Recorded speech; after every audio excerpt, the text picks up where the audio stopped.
प्रिय मित्रों, प्रश्न दिया है कि विद्युत चुंबकीय तरंगों की दो विशेषताएं लिखिए।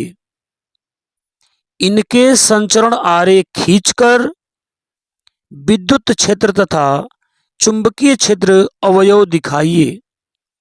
यानी यहां हमको विद्युत चुंबकीय तरंगों की दो विशेषताएं लिखनी है और इन विद्युत चुंबकीय तरंगों की संचरण आरेख यानी चलने की जो उनकी दिशा है, संचरण आरेख खींचना है और उसमें वैद्युत क्षेत्र और चुंबकीय क्षेत्र को भी दर्शाना है, शो करना है। तो सबसे पहले हम बात करते हैं विद्युत चुंबकीय तरंग की दो विशेषताएं। विद्युत चुंबकीय तरंग की दो विशेषताएं। नंबर एक, यहां दो ही पूछा है लेकिन हमने इसमें तीन लिख दिया है विशेषताएं। विद्युत चुंबकीय तरंगे त्वरित आवेश यानी तीव्र गति से गतिमान आवेश।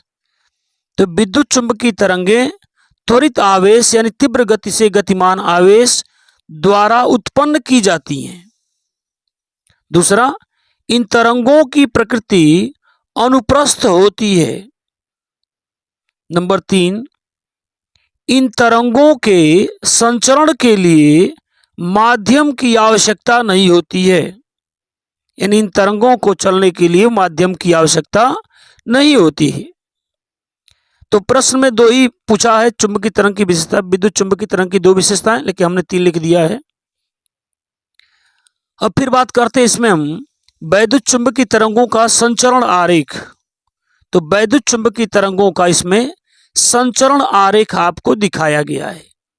ये वैद्युत चुंबकीय तरंग का संचरण आरेख है। यहां आपको दिख रहा होगा वैद्युत क्षेत्र है, वैद्युत क्षेत्र की दिशा है, और यह चुंबकीय क्षेत्र की दिशा है, और यह तरंग के चलने की दिशा है।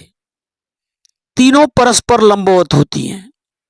यानी वैद्युत क्षेत्र की दिशा और यह चुंबकीय क्षेत्र की दिशा और यह तरंग के चलने की दिशा है। तो इसमें आपको दिखाई भी दे रहा है कि वैद्युत क्षेत्र ई से शो किया गया है। वैद्युत क्षेत्र जहां जहां भी है वैद्युत क्षेत्र ई से शो किया गया है। इसका कलर भी हमने अलग दे दिया, रेड कलर दे दिया है। वैद्युत क्षेत्र ई, वैद्युत क्षेत्र ई, वैद्युत क्षेत्र ई, और यहाँ चुंबकीय क्षेत्र है बी, चुंबकीय क्षेत्र बी, यहाँ चुंबकीय क्षेत्र बी है। ब्लू से शो कर दिया हमने इसको।